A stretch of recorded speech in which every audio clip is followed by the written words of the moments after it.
할렐루야. 다시 만나서 반갑습니다.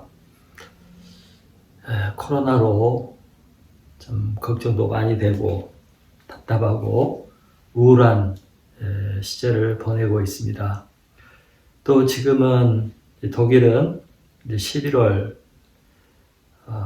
마지막 끝을 가고 있는데, 독일에서는 11월을 자살의 달이라고 합니다. 왜냐하면 11월이 되면 날씨도 안 좋고 구름도 많이 끼고 또 안개도 많이 끼고 맑고 밝은 날이 이렇게 드물어서 우울증에 걸리기 쉽고 또 참 지내기 어려운 그런 달이라고 합니다. 어쨌든 시절과 또 때가 힘들고 어렵지만 우리 주님을 바라보고 또 말씀 안에서 소망을 찾고 말씀을 읽으면서 힘을 얻고 그래서 승리하는 그런 시절을 보낼 수 있기를 간절히 기도하고 또 소망합니다. 오늘은 이제 지난주에도 말씀드렸지만 신구약 중간시대, 그러니까 구약과 신약의 그 사이에 비어있는 그 시간, 성경에 기록되어 있지 않는 그 시간, 그 역사, 그것에 대해서 살펴보도록 하겠습니다. 구약의 마지막 책이 말라기죠. 또 역사에서는 느헤미야가 마지막 역사 기록입니다. 거기서 이게 구약 끝이고 신약 마태복음이 나오죠.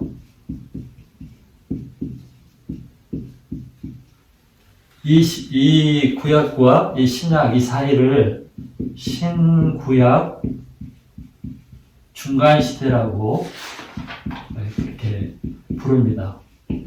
그러면 이 중간시대의 역사를 신구약 중간 역사, 신구약 중간사 이렇게 부를 수 있겠죠.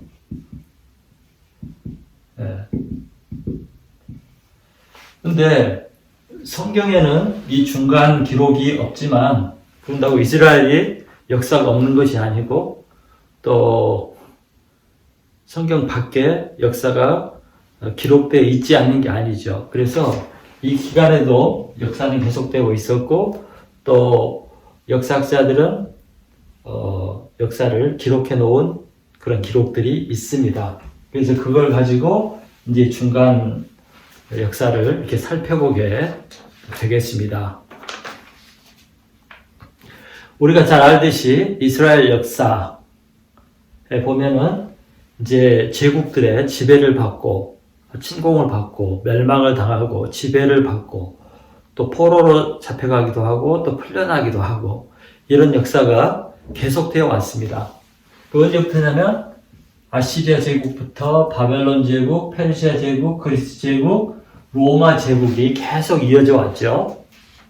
근데 성경에 이제 이스라엘 나라가 통일왕국으로 있다가 남북으로 나눠지게 되죠.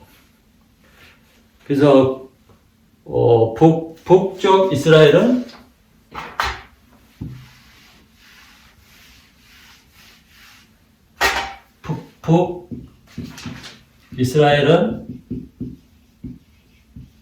이 아시리아에 의해서 BC 722년에 나라가 망하고 없어지게 됩니다.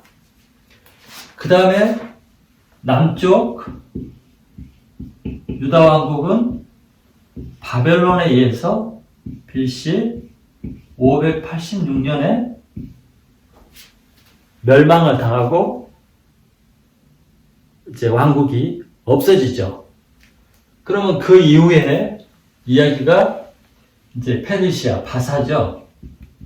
이 얘기가 지난주에 공부했던 느헤미야, 에스라, 에스더에 이렇게 나오게 됩니다. 근데 문제는 여기서부터 역사가 끊어지는 거죠. 페르시아로.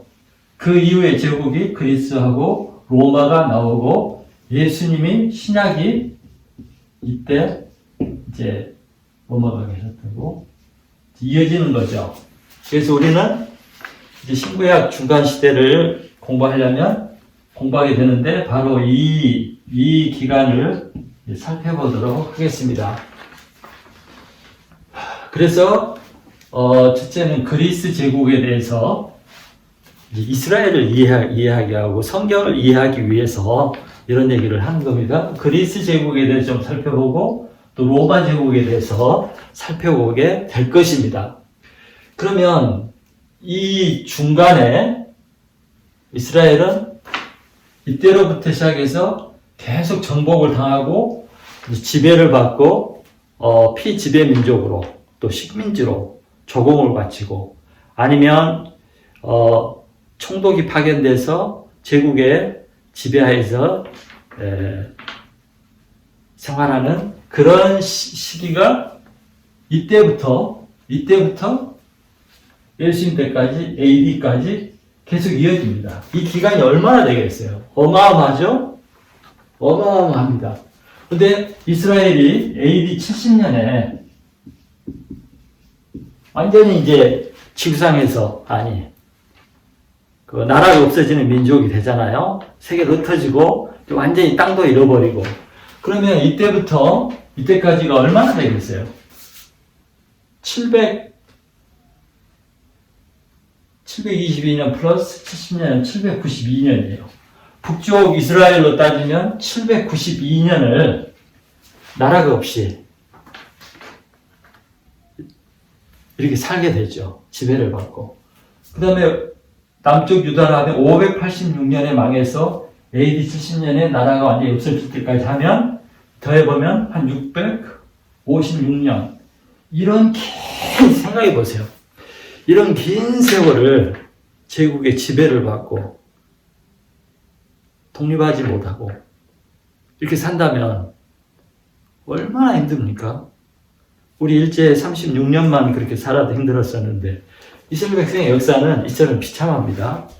정말 힘들었어요. 근데 그러면 이 기간 동안 이 긴 거의 800년, 650년 이런 긴 기간 동안 이스라엘은 그러면 한 번도 독립한 적이 없고 계속 제국의 지배만 받고 살았냐? 그렇지 않고요. 딱 이 사이에 한 100년 정도를 독립을 하고 독립국가로 독립왕조로 지내게 됩니다. 딱 100년 정도 돼요. 딱 100년. 이것을 우리가 공부하게 될 텐데 이것이 하스몬 왕조라고 그러고요. 이 하스몬 왕조 독립국가를 이루기 위해서 독립운동을 했던 것을 마카비 독립운동이래요. 마카비 독립운동. 그러니까 이 중간에 딱 100년 정도 독립국가를 이루고 살았다. 이것을 기억하시면 좋겠습니다. 참 오랫동안 피지배 민족으로 살았죠. 이스라엘 민족이 하나님의 백성이지만 참 어렵게 살았습니다. 그래서 하나님 믿는다고 만사가 형통하고 만사가 잘 되고 맨날 이기고 맨날 부자 되고 그런 거 절대 아닙니다. 중요한 것은 얼마나 하나님 앞에 사느냐 또 내가 하나님 앞에 얼마나 하나님의 백성으로서 살아가느냐 그게 중요한 거죠. 그러니까 이스라엘 백성들은 이렇게 고난을 오랫동안 받았지만 그 고난이 오히려 이들을 정화시키고 하나님 앞에 바로 살게 하고 또 회개하고 그래서 천국에 들어가는 그런 도움이 된 거죠. 그런 계기가 된 거죠. 자, 그러면 이제 페르시아로서 성경은 끝이 납니다. 그리고 이제 시작되는 것이 그리스 제국이죠. 그리스 제국. 이것을 헬라 제국이라고 부르죠. 헬라란 말은 그리스 사람들은 헬렌이라고 불렀다고 그래요. 그래서 헬레니즘, 헬라 제국 이렇게 부른다고 그럽니다. 그러면 그리스 제국이 이제 그리스 북쪽 마케도니아에서 이렇게 시작됐고 알렉산더 대왕에 의해서 이렇게 제국이 이루어지게 됩니다. 근데 BC 333년에 알렉산더 대왕이 이제 온 세계로 정복 전쟁을 나가게 되는데 이 팔레스타인 지역, 그러니까 그 지금 이스라엘 지역이 BC 333년에 알렉산더에 의해서 정복을 당하고 이때 이제 그리스 제국에 편입이 되는 거죠. 이렇게 들어가게 됩니다. 이때입니다. 그 다음에 BC 330년에 알렉산더 대왕이 이제 바사 제국을 멸망을 시키죠. 바사 제국을 완전히 그 페르시아까지 쳐들어가서 바사 제국을 330년에 BC 30 멸망시킵니다. 그래서 그리스 제국은 이제 강대국, 큰 제국이 된 거죠. 그런데 BC 326년에 알렉산더 제왕이 외국에서 전쟁하기 위해서 이렇게 가는 중에 이제 사망을 하게 됩니다. 13년 만에 이렇게 어마어마한 일을 이루게 된 거죠. 그래서 알렉산더 대왕이 이제 죽어버립니다. 그런데 알렉산더 대왕이 이제 그 지중해 현안 그 세계를 이렇게 정복하면서 했던 것이 뭐냐면 가는 곳마다 자기 이름으로 도시를 건설했죠. 도시. 그래서 이렇게 알렉산드리아라는 도시를 건설했고 또 이렇게 함으로써 알렉산더 대왕이 이루고자 했던 것이 뭐냐면 그리스 문명, 헬레니즘을 온 세계에 전파하는 것이었습니다. 헬레니즘, 그리스 문명. 그것을 온 세계에 전파하게 됩니다. 그런데 이 헬레니즘이 결국 유럽의 문명의 기초가 되죠. 문명, 사상, 문화 모든 것의 기초가 됩니다. 그래서 유럽 문명의 기초는 그리스 문명, 헬레니즘과 유대 문명, 헤브라이즘 이 두 개가 합쳐진 것이 유럽 문명이라고 합니다. 그래서 이제 알렉산더 대왕의 이 헬레니즘을 통해서 언어가 통일이 되고 문화 문명이 이렇게 통일이 되게 되죠. 그런데 이것이 결국 복음 역사와도 관련이 있습니다. 자, 근데 이제 알렉산더 대왕이 이렇게 죽죠. 그 이후에 이 제국이 4개로 분열이 됩니다. 우리가 이제 알렉산더 대왕이 죽었는데 보통 제국은 그 아들들이 이어받거나 뭐 이렇게 하죠. 혈통으로. 근데 이 제국은 알렉산더가 죽음과 동시에 아들에게나 뭐 혈족에게 가지 않고 부하들에게 그 권력이 넘겨가고 4개로 분할이 돼서 이렇게 지배를 하게 됩니다. 근데 우리가 그 4 왕국을 다 기억할 필요는 없고 유대인 지역, 팔레스타인 지역으로만 우리가 생각을 하면 되겠습니다. 그래서 4개가 이렇게 분열이 되는데 그 중에 하나가 플레토미 왕조라고 있어요. 이 플레토미 왕조가 이 팔레스타인 지역을 점령하고 다스리게 됩니다. 그것이 한 BC 275년 이렇게 다스리게 돼요.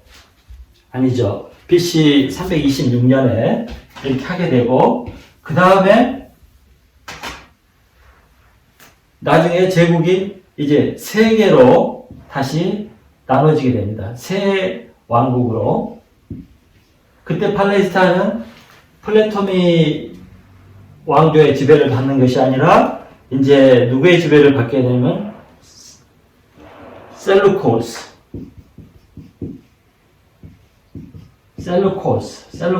왕조의 지배를 받게 돼요. 그래서 네 개로 분열됐던 왕국이 세 개로 이렇게 조정이 되고 그때 셀루코스 왕조의 지배를 이제 받게 됩니다. 그때가 BC 275년입니다. 뭐 이런 거 중요하지 않습니다. 이런 거 중요하지 않아요. 그러나 그리스 역사가 이렇게 진행이 됐다. 그리고 팔레스타인, 이스라엘 지역은 플레토미 왕조의 지배를 받다가 셀루코스 왕조의 지배하에 들어갔다. 이렇게 이제 알면 되겠습니다. 자, 그런데 이제 여기서 중요한 얘기가 나오는데, 이 셀루코스 왕조의 지배를 받게 되는데, 이 왕조가 276년부터 이제 다스렸는데, 그때 한참 지나서 어떤 사람이 나오냐면, 안티오쿠스 4세라는 사람이 이제 이 셀루코스 왕조의 왕이 됐습니다. 그런데 이 사람은 굉장히 안 좋은 사람이었어요. 특히 유대인들을 미워한 것 같아요. 그래가지고 이 안티코스 4세가 유대인들을 굉장히 괴롭힙니다. 그래서 무슨 일을 하냐면, 물론 유대인들이 이제 종교적으로 너무 강하고 보수적이고, 그래서 말을 잘 안 듣고, 뭐 저항을 하고 그러기도 했겠죠. 어쨌든 그동안에는 종교적인 자유를 그래도 누리고, 또 이렇게 살고 있었는데, 지배를 받지만 살고 있었는데, 안티오쿠스 4세가 이제 셀루코스 왕조의 왕이 되면서 유대민족을 핍박하기 시작합니다. 핍박하면서 유대민족이 제일 받아들일 수 없는 것은 종교적인 거죠. 유일신 하나님을 섬기고 또 그것으로 자부심을 느끼고 오직 그것에 생명을 걸고 이렇게 살아가는 민족인데, 이 안티코스 4세인데 이름이 안티코스 에피파네스예요. 이 사람 이름은 기억해 놓으면 좋습니다. 이 사람이 적그리스도의 상징이거든요. 안티코스 에피파네스. 이 사람이 이제 자기가 유대를 마음대로 이렇게 하기 위해서 성직을 매매를 합니다. 돈 받고 원하는 사람 제사장, 대제사장으로 삼고, 원래 아론 여선만이 제사장이 될 수 있었는데 돈을 받고 아무나 시키고요. 그 다음에 의무절기가 3대 절기가 있죠.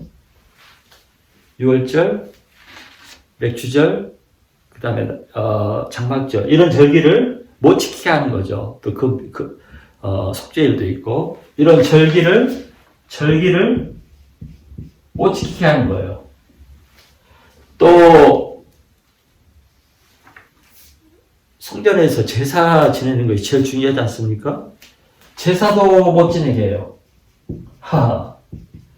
결국 종교적인 생활을 할 수 없도록 만들고, 또 자기가 마음대로 성직자들 임명하고 조정을 하고 컨트롤하고, 그 다음에 이제 나중에 점점 심해져서 나중에는 성전에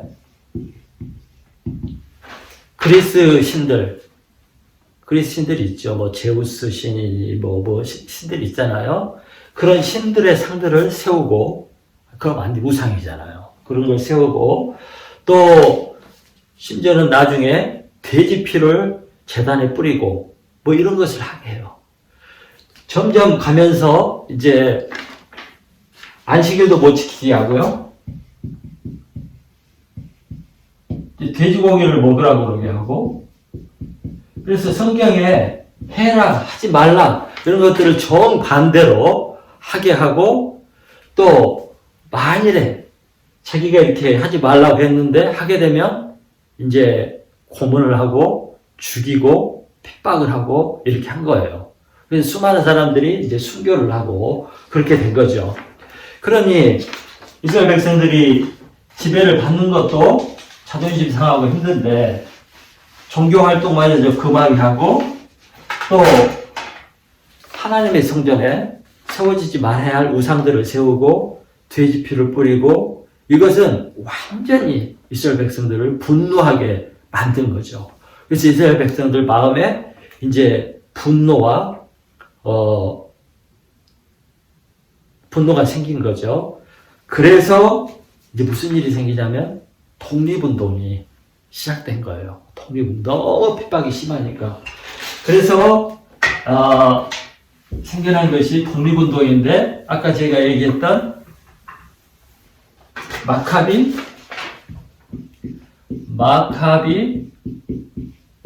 독립운동이 시작된 거예요.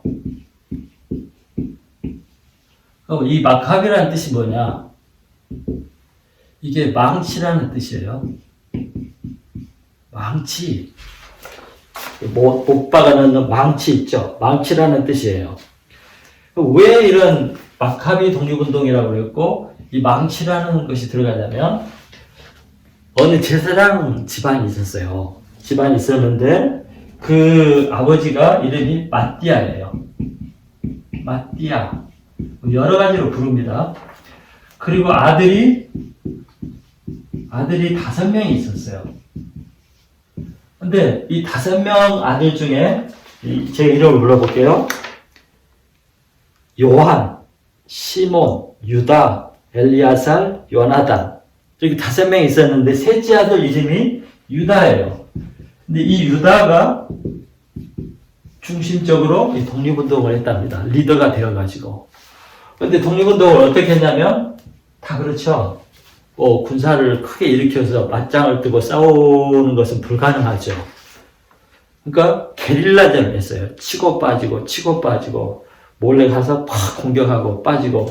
그래서 치고 빠지고 이렇게 치는 걸 망치처럼 때리고 도망가고. 그래서 그 유다의 별명이 망치였답니다. 유다의 별명이 망치. 그 망치의 뜻이 마카비. 그래서 이 마카비 독립운동이라고 했습니다. 아버지가 마띠아하고 5 아들. 그래서 이 집안에서 독립운동을 시작한 겁니다. 결국에 BC 165년경에 이 운동을 시작해서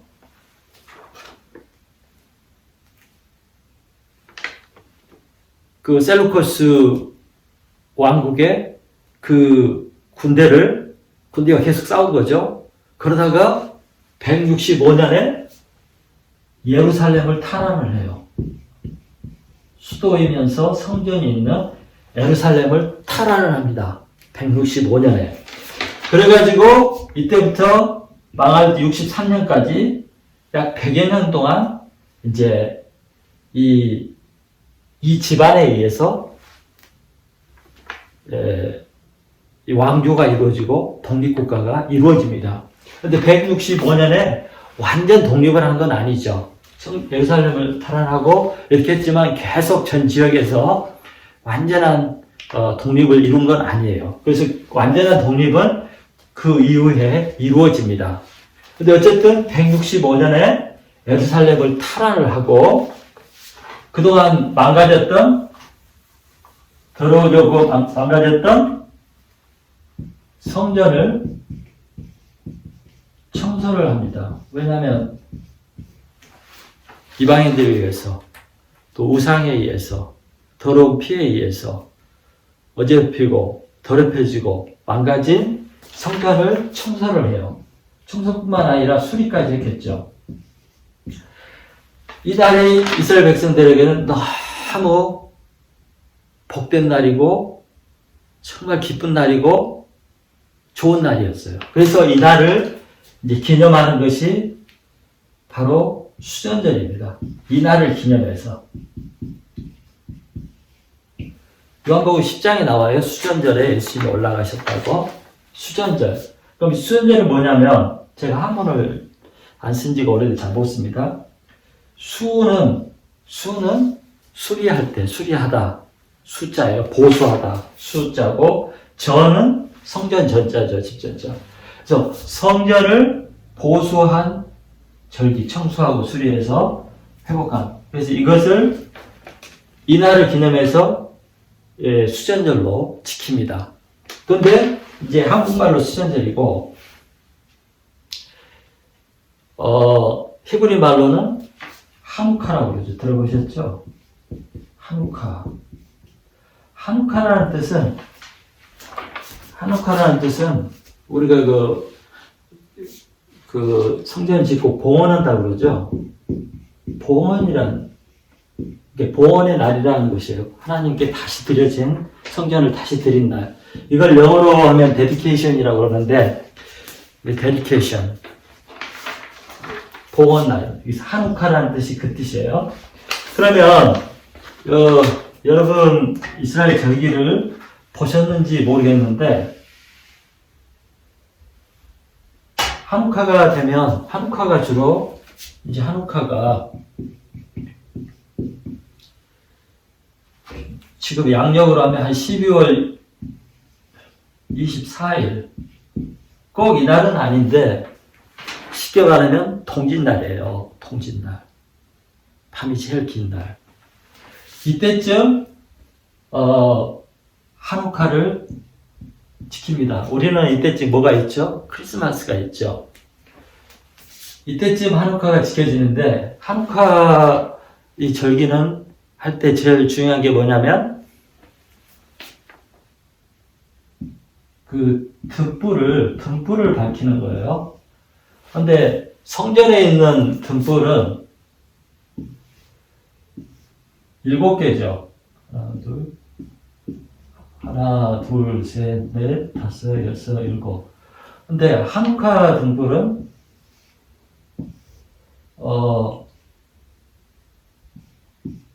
9개예요.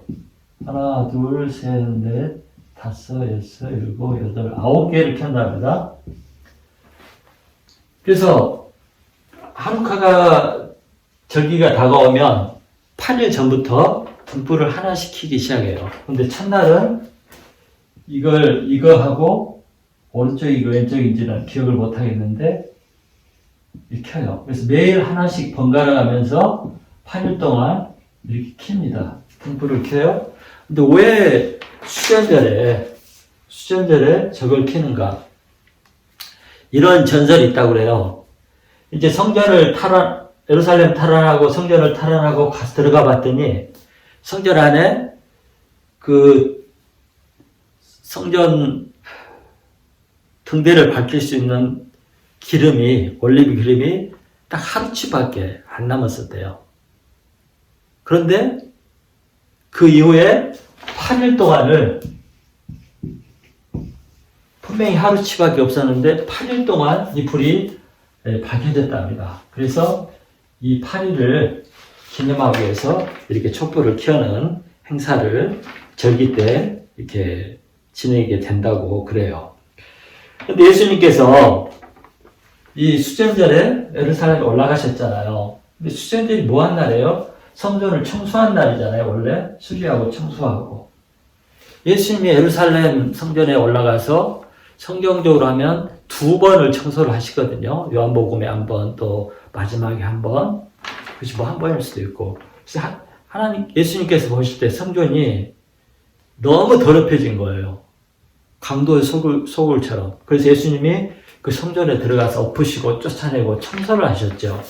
이제 그런 모습이 신약에 나오고, 또 한 가지는 이 등불을 밝히잖아요. 예수님이 뭐라고 그랬어요? 나는 세상의 빛이라.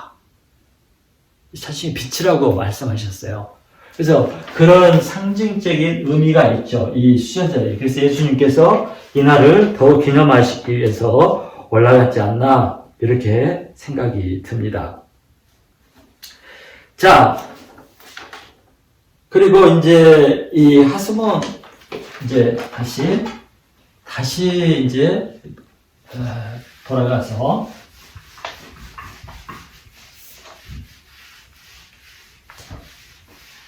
이제 이렇게 마카비 독립운동을 통해서 이제 독립을 하죠. 독립을 합니다. 근데 이 시간이 좀 걸렸다고 그랬죠. 처음에 유다가 리더를 했고, 그 다음에는 요나단이 빨리 죽었다고 그래요. 전쟁을 하다가 요나단. 이 형제들이에요, 다. 그 다음에, 시몬, 요한, 이렇게 빨리빨리 죽었나 봐요. 이렇게 이제 리더로 있다가 사라지고 이렇게 했는데, 이 시몬 때 빼앗겼던 지역을 거의 다 탈환을 하고 솔로몬 때와 같은 그런 통일 왕국 지역을 이렇게 만들게 되었답니다. 그리고 이 시몬이 자기 이름을 시작으로 해서 연도를 한 거예요. 시몬 1년 이렇게 연도를 붙인 거예요. 그러면 우리가 왕조가 시작되면 태조 1년 하듯이 자기로부터 이제 연도를 시작했다는 것은 자기가 왕이라는 뜻이고 왕조를 시작했다는 것이 됩니다. 그래서 이 왕조를 하스몬 왕조라고 불러요. 하스몬 왕조, 이제 이걸 기억하셔야 돼요. 하스몬 왕조라고 해요.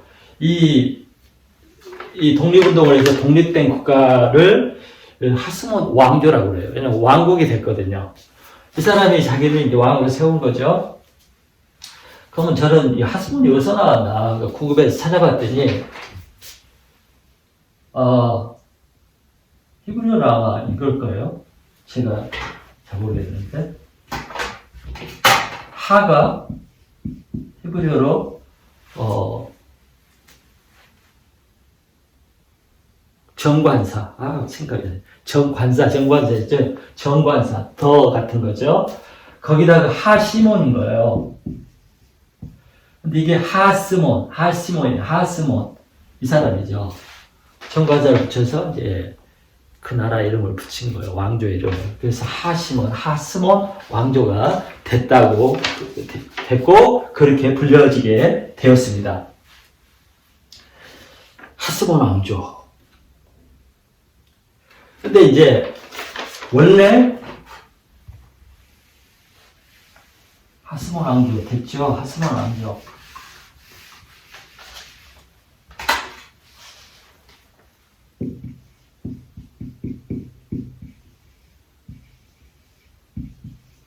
그러면 이제 시몬이 왕이 됐는데 원래 이스라엘은 왕이면 왕이고 대제사장이면 제사장이에요.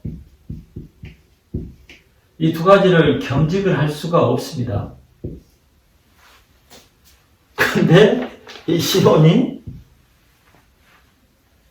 정치적인 리더도 하고요. 왕이 된 거죠. 그 다음에 대제사장 역할까지 맡아요. 월권을 한 거죠. 이렇게 하면 안 되는 겁니다. 이 왕은 군대 조직까지 합치는 거죠. 그래서 시몬은 자기를 총사령관, 대제사장, 그 다음에 지도자 뭐 이런 식으로 세 역할을 다 맡아서 했다고 합니다. 그러면 이렇게 하면 정상적인 복음신앙이 아니라 보수적인 유대 신앙을 가진 그런 사람들이 어떻게 생각하겠습니까? 이것은 옳지 않다. 그렇지 않겠어요? 이렇게 하면 옳지 않습니다.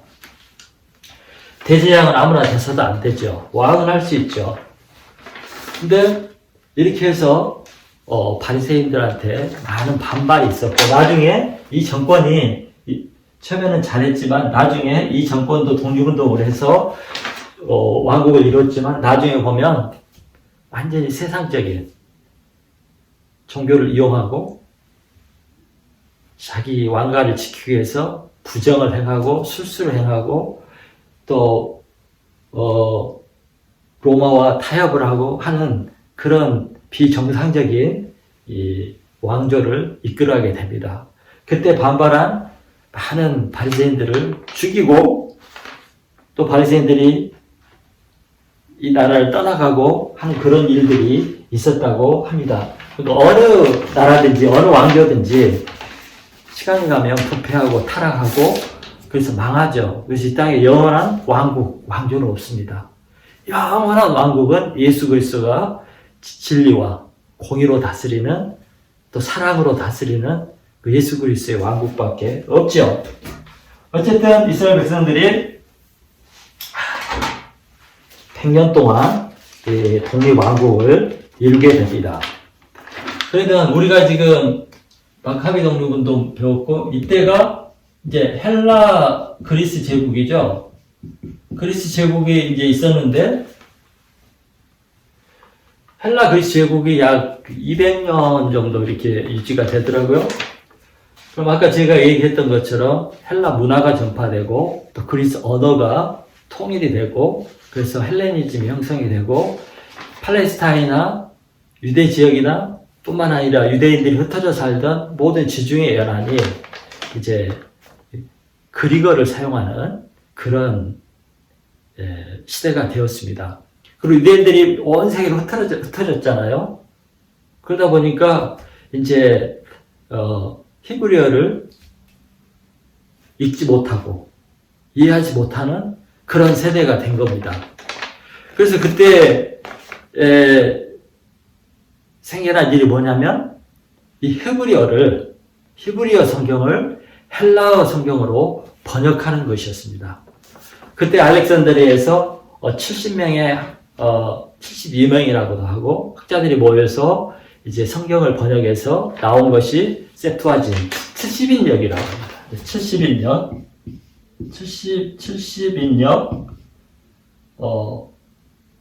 헬라어 성경이 번역되었다는 거죠. 근데 이렇게 조사를 해보니까 딱 모여서 그냥 뭐 1년 만에 아니면 어느 기간 동안 히브리어 성경을 헬라어 성경으로 딱 번역을 마쳤다. 그런 게 아니고 모세오경 같은 중요한 것은 그때 한꺼번에 끝냈는지 모르지만 결국 이 성경이 전체가 번역된 것은 헬라 그리스 시대 때 BC 300년에 시작해서 BC 한 100년경에 마쳤다고 해요. 완전 전부가. 그러니까 오랜 시간에 걸쳐서 이게 성경 권권이 이렇게 번역된 거예요. 그래서 결국 그 번역된 성경을 70인역이라고 부릅니다. 70인역. 이게 중요한 것 같아요. 성경 번역이. 예를 들어서 성경이 히브리어로만 계속 기록이 되어 있으면 히브리어를 아는 유대인이나 뭐 그런 사람들밖에 성경을 읽을 수가 없고 가까이 할 수밖에 없죠. 그러니까 세계 사람들이나 성경을 알고 싶어도 알 수 있는 방법이 없죠. 그런데 이 그리스 시대 때 헬라어로 세계 공통어인 오늘날 말하면 영어로 번역되듯이 헬라어 성경으로 번역됨으로써 이제 유대인 2세, 3세 후세대들이 성경을 읽을 수 있게 됐고 뿐만 아니라 유대교로 개종한 사람들 뿐만 아니라 또 성경에 관심 있는 사람들은 성경을 접할 수 있는 기회가 된 거죠. 이게 바로 예수 그리스도가 탄생을 하고 또 사도들이 복음을 전파할 때 사용된 성경이라는 거죠. 히브리어 성경을 갖고 가서 어떻게 전도를 하겠습니까? 근데 헬라어 성경으로 번역됨으로 말미암아서 사도 바울이나 사도들이 또 그 성도들이 그 성경을 가지고 읽고 또 전파할 수 있었던 거죠. 그래서 성경 번역, 이것은 너무너무나 중요한 것 같아요. 그래서 선교의 제일 먼저 시작은 그 나라 언어로 복음을 전하는 것이고 그 나라 백성들이 이 복음을 자기 언어로 이렇게 읽고 듣는 거, 이게 너무나 중요하죠. 그래서 선교사들이 선교할 때 제일 먼저 힘쓰는 것이 성경 번역이죠. 한국 성경도 로스 선교사가 한국에 들어오기 전에 중국에 있는 한국 사람들과 같이 일해서 성경을 번역했고, 또 일본에 있던 이수정 기독교인 선교사가 일본에서 또 자기 혼자서 성경을 번역하고, 성경 번역 역사는 우리 기독교 선교가 시작되기 전부터 시작이 됐다, 이렇게 얘기를 하고, 또 지금도 그 오지, 또 그 성경 말씀 한 번도 들어보지 못한 그런 민족들을 위해서 성경을 번역하는 단체들이 있죠. 성경 번역은 너무 중요한데, 이것이 바로 그리스 시대 때 헬라어로 번역이 됨으로써 세계 선교의 복음 전파의 기초가 되었다. 얼마나 중요한 겁니까? 네, 그런 일이 그리스 제국 시대에 있었습니다. 자, 그 다음에 이제 이 그리스 제국이 멸망하고 여기에 하스몬 왕조가 있었고, 하스몬 왕조가 계속 되다가 BC 63년에 로마의 폼페이우스에 의해서 이 팔레스타인 지역이 정복을 당합니다. 그래서 이제 이 유대 지역, 이 하스몬 왕조는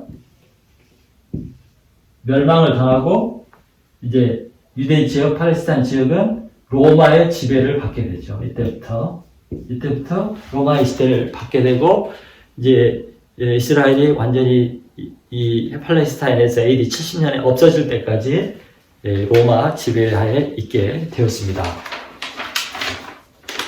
그러면 이제 이러고 이제 구약이 끝난다고 볼 수 있는데, 이 구약과 신약 사이에 연결이 있는데, 지난번에 제가 세례 요한을 얘기를 했죠. 침례 요한, 세례 요한을 얘기를 했는데, 이것은 이제 성경적인 것이고, 이제 정치적으로는 누가 여기 연결이 되냐면 헤롯이라는 사람이에요. 헤롯을 빼놓고는 신약 성경을 또 얘기하기 어렵죠. 이 헤롯이라는 사람이 이제 나오는데, 그럼 이 헤롯이라는 사람이 어떻게 해서 유대 지역의 왕이 됐고 유대 지역을 다스리는 그런 왕조가 되었는가? 그걸 간략하게 설명을 하면, 헤롯의 제일 조상이 안티파테르예요.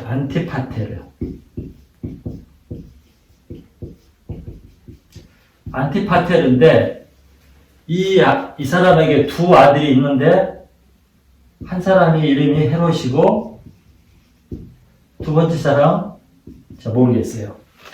근데 이 헤롯이 이제 왕이 되고, 쭉 그 아들들이 왕이 돼서 헤롯이 이 대명사가 된 거예요. 헤롯 누구? 이 사람은 이제 헤롯 대왕이 돼요. 헤롯 예수님 태어나기 바로 전까지, 태어날 때까지 헤롯 대왕. 그 아들 헤롯 안티파, 헤롯 빌립, 헤롯 아켈라오, 이런 사람들이 이제 헤롯 이름이 자기 이름을 붙여서 이렇게 나오게 됩니다. 그러면 이 안티파테르, 이 헤롯 왕들, 또 헤롯 대왕의 아버지 안티파테르는 누구냐? 이 사람은 에돔 사람이에요. 에돔은 에서의 후예죠. 에서의 후예예요. 그렇지만 출신은 유대인은 아니죠. 근데 이 안티파테르가 이두메, 에돔을 이두메라고도 불러요. 성경에서. 이제 에돔이란 말은 초창기에 나온 말이고, 나중에 제국시대 때는 이두메라고 그 지역을 불렀습니다. 이 에돔의 족속들이 사는 지역이죠. 이 사람이 이 이두메를 지배하는 사람이었어요. 그런데 이 이두메가 아까 말했죠. 그 하스몬 왕조 시몬이라는 사람이 이 이두메를 정복을 한 거예요. 빼앗겼던 땅들을 이렇게 차지하면서 이두메를 정복을 하고, 이두메를 유대에 편입을 시켜요. 편입을 시키고, 이 에돔 이두메 족속들을 할례를 시키고, 이 하스몬 왕조의 시민으로 이제 받아들인 거예요. 할례도 시키고, 이게 유대 종교를 믿는 사람들로 만드는 거죠.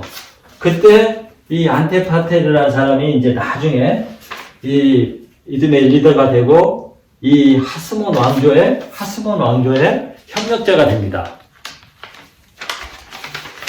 뭐 싸움도 잘하고 뭐 유력한 사람이었나 봐요. 그래서 이 하스몬 왕조의 이 안티파테르가 유력자가 돼서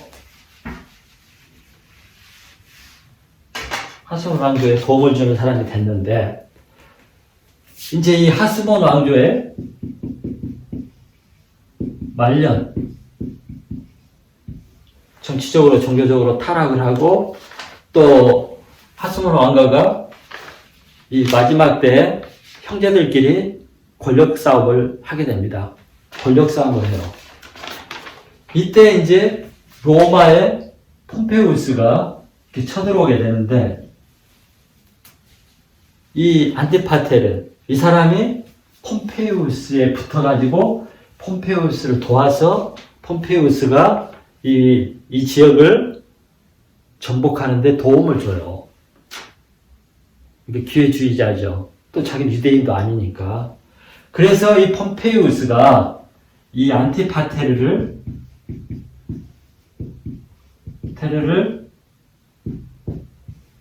유대 지역에 총독처럼 세워줍니다. 그리고 이제 그 아들 헤롯이 있는데, 이 아들 헤롯에게 북쪽 갈릴리 지역인가 여기를 분봉왕으로 이렇게 삼아요. 그리고 얼마 안 있어서 이 헤롯이 유다 지역 전체를 다스리는 왕의 권위를 받습니다. 유대인의 왕이라는 타이틀을 로마 원로원에서 받고 유대 지역을 다스리는 왕으로 인정을 받게 됩니다. 그래서 이제 이 헤롯이 유다의 왕으로 등극을 하게 돼요. 그때가 BC 34년인가 돼서 예수님 태어날 때까지 왕을 하고, 이 사람이 한 일이 뭐예요? 조그마한 수르바벨 성전을 솔로몬 성전보다 더 크고 더 멋있게 성전을 건축을 합니다. 40년에 걸쳐서 유대인들의 환심을 사기 위해서 그렇게 합니다. 그래서 어마어마한 일을 한 거죠. 그래서 그 예수님 때 그 성전, 아름다운 성전이 바로 헤롯이 건설한 성전입니다. 그런데 이 헤롯이 예수님이 태어날 때 동방박사들이 찾아와서 유대인의 왕으로 나시니가 어디 계시뇨? 화가 나버렸죠. 자기가 왕인데. 그래서 이제 어린아이들까지 싹 죽이죠. 그러면 성경에 보면 신약을 이렇게 읽고 사도행전을 읽다 보면 헤롯 왕이라고 계속 나와요.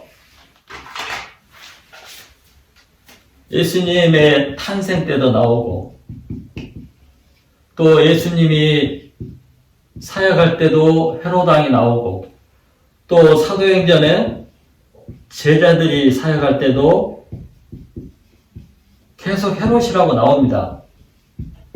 근데 이 헤롯이 같은 헤롯이 아니에요. 헤롯은 대명사가 된 거예요.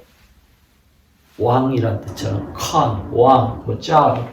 그래서 헤롯 나오는데 이 사람들이 같은 사람이 아니죠. 그래서 그 예수님 때 왕, 이 헤롯 대왕이라고 그러고, 헤롯 대왕이 예수님이 태어난 후에 바로 죽죠. 얼마 있다 죽어요.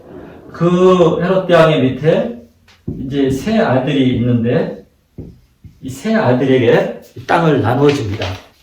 그래서 이제 이스라엘의 제일 중요한 땅이 유다 지역과 사마리아 지역, 이두메 지역, 이 지역은 큰아들, 그 이름이 뭐냐면 아켈라오예요. 헤롯 아켈라오 이렇게 불러요. 그 다음에 북쪽 지역을 양쪽으로 나눠서 한쪽은 안디바가 헤롯 안디바, 안티파스라고 그러죠. 안티파스라고. 그 다음에 또 한 지역을 빌립이 다스린 헤롯 빌립이 세 아들이 이렇게 나눠서 다스리게 돼요.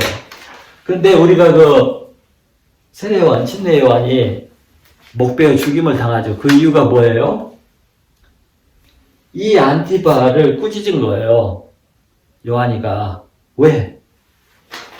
필립의 아내 헤로디아를 제수씨죠.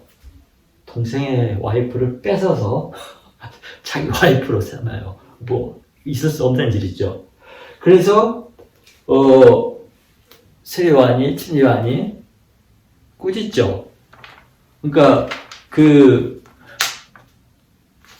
얘기를 들은 헤로디아가 분이 나가지고 그 딸을 통해서 침례요한의 목을 요구하죠. 그래서 이 사람이 세례요한의 목을 베서 죽인 그 사람입니다. 자, 그럼 이스라엘이 이렇게 세 지역으로 이렇게 나눠서 이렇게 다스리고 있었어요. 이걸 분봉왕이라고 그러죠. 이렇게 다스리고 있었는데 여기도 왕이고 여기도 왕이고 여기도 왕이 있는데 여기 예루살렘에 있고 여기 이제 가이사라가 있죠. 가이사라가 있는데 여기에 왕만 있는 게 아니라 총독이 있었죠. 총독.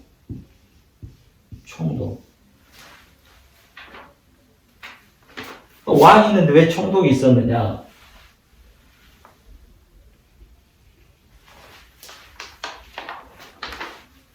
왜 이런 일이 생겼냐면, 예수님 당시 총독이 누구죠? 빌라도죠. 근데 여기에 왕이었던 아켈라오가 그 하스몬 왕조의 잔무리, 남은 무리들의 계속 공격을 받고 어떻게 이렇게 하다가 여기를 잘 다스리지 못하니까 로마로 풀려가요. 그래서 여기에 공백이 생긴 거예요. 그래서 이 여기를 대신 다스린 사람이 바로 총독이었습니다. 그래서 이 지역에는 왕이 없었어요, 그 당시에. 근데 성경에 뭐 헤롯 왕, 헤롯 왕, 예수님들이 나온 사람들, 여기 있던 갈릴리 지역을 다스렸던 그 사람들이 예루살렘에 왔다 갔다 했어요. 그리고 총독이었던 빌라도하고 예수님을 어떻게 할 것인지 대화도 하고. 그래서 여기는 왕이 소환을 당하고 비어있던데 그때 총독들이 대신 다스리게 됩니다. 근데 이후에도 베스도 뭐 총독들이 계속 바뀌죠. 계속 총독이 지배를 하고 있었습니다. 그 정치적인 역사적 상황을 아시는 게 좋겠습니다. 그러면 또 사도행전에도 또 헤롯이 나와요. 사도행전에 헤롯이 나옵니다. 한번 사도행전에 나오는 헤롯은 이 사람들이 아니에요. 이 세 사람들이 아닙니다. 훨씬 뒤에 있는 거 다 죽었겠죠. 그래서 사도행전에 두 군데 이제 또 헤롯이 나오는데 거기에 보면 무슨 일세인데 헤롯 아그리빠 1세가 12장에 나오고요. 사도행전 12장. 그 다음에 아그리빠 2세가 사도행전 25장인가 나와요. 예. 근데 이 아그리빠 1세는 어떤 사람이냐면, 이제 예수님이 승천하시고 사도들이 남아서 이제 예루살렘 교회와 이제 선교 역사를 시작을 하죠. 그때 이제 기독교가 번져나가는 것을 유대교에서 유대 지도자들이 너무너무 싫어했죠. 그래서 그때 이 아그리빠 1세가 사도 중에 한 사람을 죽이죠. 누굽니까? 야고보죠. 요한의 형제 야고보 사도를 죽입니다. 그러니까 유대 종교 지도자들이 너무너무 좋아한 거예요. 그 다음에 죽일 사람으로 베드로를 잡아가지죠. 베드로 죽였으면 큰일 나죠. 근데 천사가 나타나서 옥문을 열고 베드로가 탈출을 하게 됩니다. 근데 이 아그리빠 1세가 사도행전에 보면 12장에 보면 그 충이 먹어 죽었다고 나오거든요. 무슨 요즘으로 말하면 콜레라 바이러스에 걸려 죽은 거예요. 충이잖아요. 바이러스가 충. 그래서 자기 영광을 연설을 하고 막 백성들이 신의 목소리다 뭐 주저주저 하니까 예? 교만해가지고 하나님이 충이 먹게 해서 죽게 했습니다. 그러니까 바이러스나 박테리아 때문에 죽은 것 같아요. 그 다음에 이제 이 아그리파 2세는 사도 바울 얘기와, 바울은 또 한참 뒤죠. 사도 바울 얘기와 연관이 돼서 이제 아그리파 2세가 나오는데, 이 바울을 어떻게 처리할 것인가, 이걸 가지고 총독과 아그리파 2세, 헤롯 아그리파 2세하고 의논하고 그런 것이 나옵니다. 그래서 이 헤롯 대왕, 그의 아들들, 그 다음에 헤롯 대왕의 손자예요, 이 아그리파. 이 사람들이 성경에 나타나게 됩니다.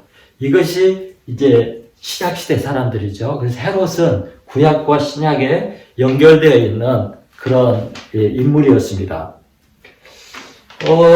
이렇게 해서 이제 신구약 중간사가 이렇게 연결이 되는 거죠. 예수님은 로마 시대에 태어나서 복음이 이제 로마를 통해서 온 세계에 전파되는 그런 역사가 이루어졌고, 그때 당시 사도들이 사용했던 성경은 70인령 헬라어로 번역된 그런 성경이었을 것입니다. 그래서 복음 사역을 위해서 이렇게 다 준비되었다고 볼 수가 있겠습니다. 이것으로 오늘 마치도록 하겠습니다.